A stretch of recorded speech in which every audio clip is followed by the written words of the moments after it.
warahmatullahi wabarakatuh. Perkenalkan, nama saya Giri Putra Galang Samudra dengan NIM 103072400131. Di sini saya akan menjelaskan apa sih pengertian dari basis data. Kita untuk hal pertama yang akan saya jelaskan yaitu apa sih itu data. Data itu ibarat adalah sebuah bentuk mentahan. Ibarat data itu seperti ini, contoh: satu, kamu; dua, saya.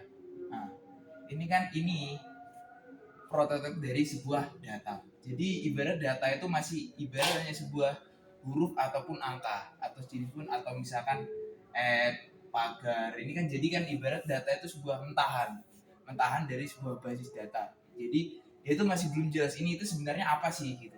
Nah, data yang tersebut akhirnya diolah menjadi sebuah basis. Akhirnya apa? Misalkan jadilah sebuah data, misalkan data base kampus. Nah, dari database kampus itu terdapat nomor, nama, NIM. Nomor 1, 2, misalkan namanya Joko, misalkan Joni, NIM-nya 12, 13. Nah, itu disebut database. Jadi konsepnya basis data itu adalah sebuah data mentahan yang sudah diolah menjadi sebuah informasi. Misalkan informasi database kampus dengan nomor, nama, NIM. Yang awalnya dia itu hanya mentahan, ini kan awalnya mentahan. Ditambahkan ini informasinya. Untuk contohnya misalkan pada dunia komputer, misalkan kita mengetahuinya itu MySQL, NoSQL, dan masih banyak lagi. Ya mungkin itu sekedar konsep basis data. Selanjutnya saya akan menjelaskan tentang kekurangan dari file tradisional.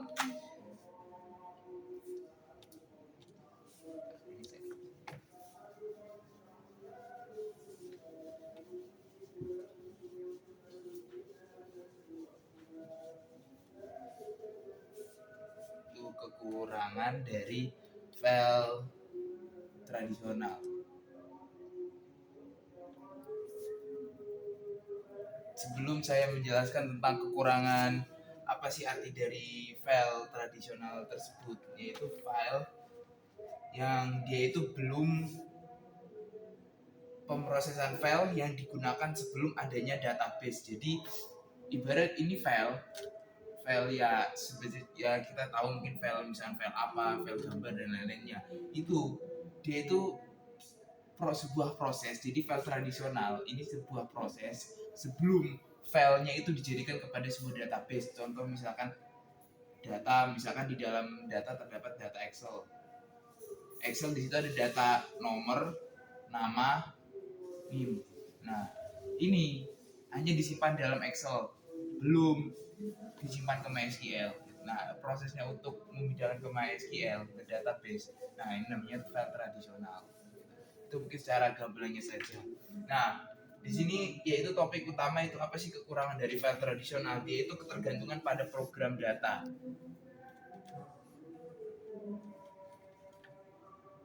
Nah, ini kita singkat PD aja ya, tergantung pada program data. Jadi dia itu patokannya dia hanya pada program data, dari program data tersebut. Nah, 2, rentan duplikasi data.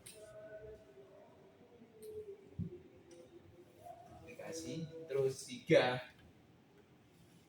dia nggak bisa, sifatnya terbatas.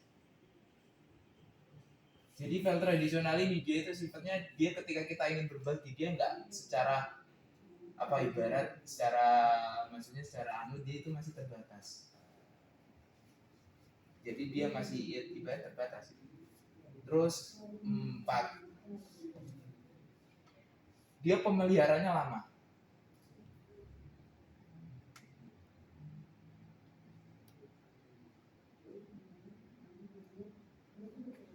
Nah, file tradisional ini juga kekurangan yaitu pemeliharaan yang lama. Jadi ibarat proses maintenance dari sebuah data, pengolahan data itu pemeliharaannya mungkin sangat lama, butuh waktu sangat lama.